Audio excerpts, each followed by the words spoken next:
of space for quotes, huh? Yeah. We don't have a deadline. We have a clock.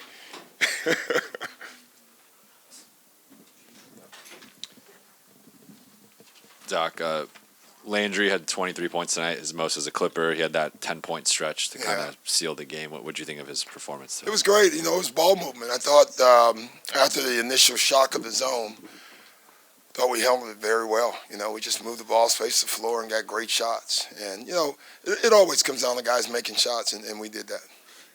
Doc, is there an advantage when you play this team within a 10-day period to really figure them out? You know, I don't know. I think it makes it more competitive. I don't know if it's an advantage one way or the other, because it'd be an advantage for them too.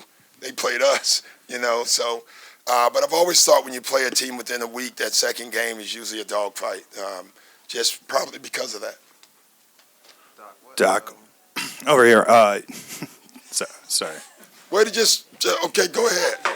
The microphone came in front of my face. I just started going. I would have, whether or not it was Sure, there. you would have. You saw LaMarcus earlier this week, a center who's stretched Yeah. his game out beyond that three-point line. You see Bam at about tonight, who's functionally a point guard in some ways for them. How fast is that position evolving? And you know, it's evolved. I don't know if it's still evolving, but you know, fives are shooting threes, fives are taking the ball off the floor. You know, Trez brings the ball up. Jokic is one of the best passers in the league. But you know, we had those years ago too, though. When you think about it, we didn't have five shooting threes, but we have always had great passing fives, and those guys are very hard to guard and deal with. And Bam is one of those guys. But, you know, it's just the league overall. It's just skilled. Every night, somebody else. Everybody is skilled now. You can't play this game anymore if you don't have great skill, you know, and it's probably the way it should be. Doc, what was that interaction with you and Shaman? It seems like y'all talked at half, and then he hit about two or three straight threes. Yeah, you know, I said, I'm the coach, shoot the ball. You know, really, no, our spacing was so bad in the first half, and I was just trying to get him and Jermichael and Lou and PG and Kawhi just to understand if you get to these spots, you stretch their zone and there's nothing they can do. And, you know, you have games sometimes where your players can't see it. And that's when the coach goes crazy. And today, at first half, I thought I was going to go nuts, you know, because it was there and we didn't see it. And I thought it was something simple. But then once they saw it, they really took advantage of it, and that was great.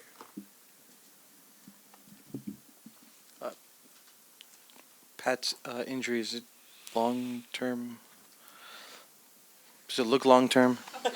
I don't think so, but I don't honestly know, but I don't think so. Okay. I don't know. Doc over here. Doc, you spoke about, you know, the shock of the zone, but felt like Kawhi's ability to be kind of a calming presence for you guys. Yeah. Can you just speak about his ability to never really get sped up? No matter Yeah, what's he's just going on? that every night. You're not going to speed Kawhi up. You're just not. No matter what they do, you're not. He's going to take his time. He's going to find guys. His passing is elite, you know, and, you know, I think, you know, before that, I don't think people knew that about him. You know, they knew he could score. They knew he could rebound. They knew he could defend. I don't think anyone has said Kawhi Leonard is an elite passer, and yet he is, and he's showing that every night for us. Kind of jumping off that, Paul George had 10 assists tonight. Yeah. Have you seen his passing just evolved as he gets more rhythm, I guess? Just more comfortable. You know, we're on him a lot about turnovers, you know, and so today, you know, he had the one bounce pass, and he was excited coming to the bench, and it was great because he has great vision as well. You know, PG played point guard his first 2 or 3 years in Indiana.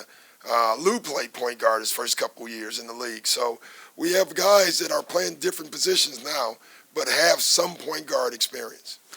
Doc, you guys are like, I believe, 16-0 when you out-rebound the other team. I can't help but think Pat Riley used to have a quote, no rebounds, no rings. How important is that? Oh, it's vital, you know, get the ball, don't give up the ball.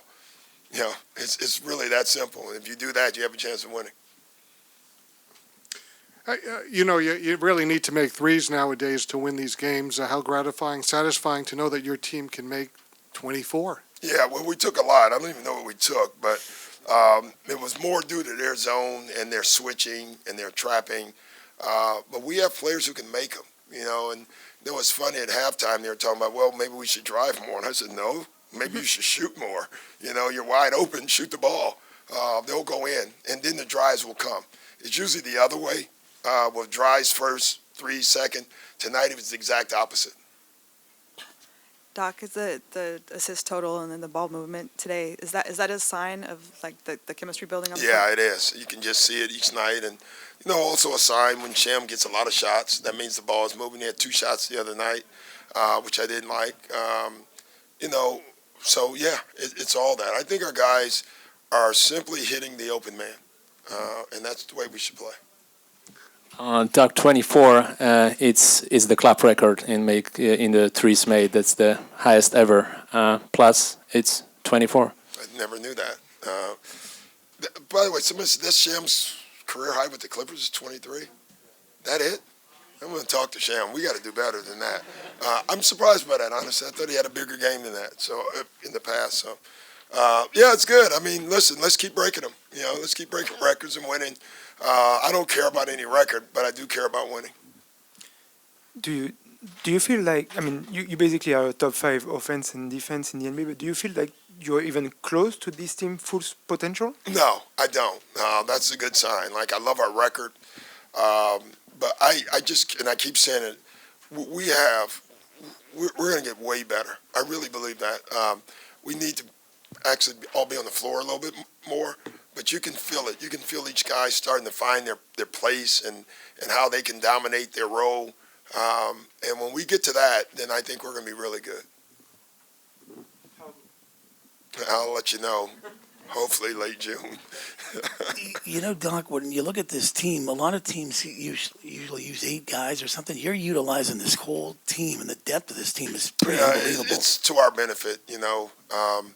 We have guys right now on minute restrictions as well. And so the fact that we can go 10 and 11 deep, my guess will help us later. Our guys will be fresher.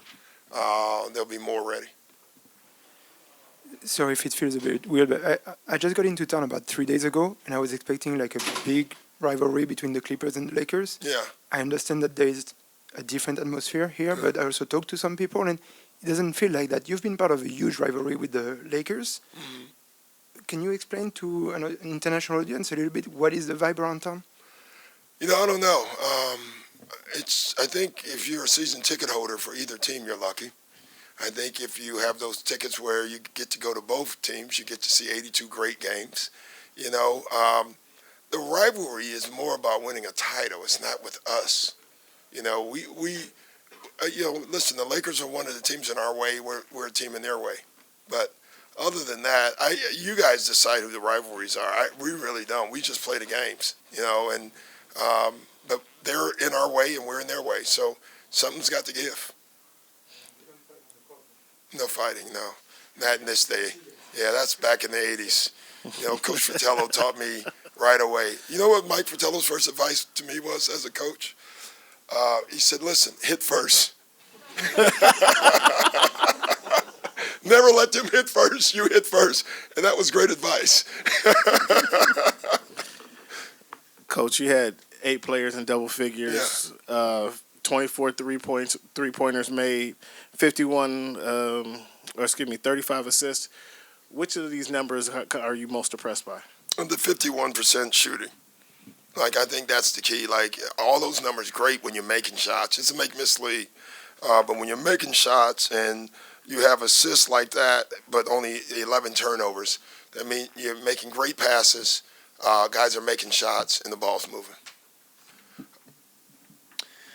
There was one game, I forget when it was, but you left Paul in when he was in foul trouble, and he immediately picked up a foul. This was a while ago. Tonight he gets those 3 early fouls. What was different about the way he played in the second half to not incur more of those? Who knows? You know, he picked up a couple of silly ones, I thought, early. One I thought was a bad call, but, you know, we didn't leave him in, though. We were going to risk getting the 4th. And, you know, with the minute stuff, too, you can't risk leaving them in because, you know, just with all our minute restrictions with our guys. So it was great that he was able to play. You know, he played the whole third quarter, I think. That was also good to him because he hasn't done that since he's been back. So that was good as well. All right, guys. Thank you.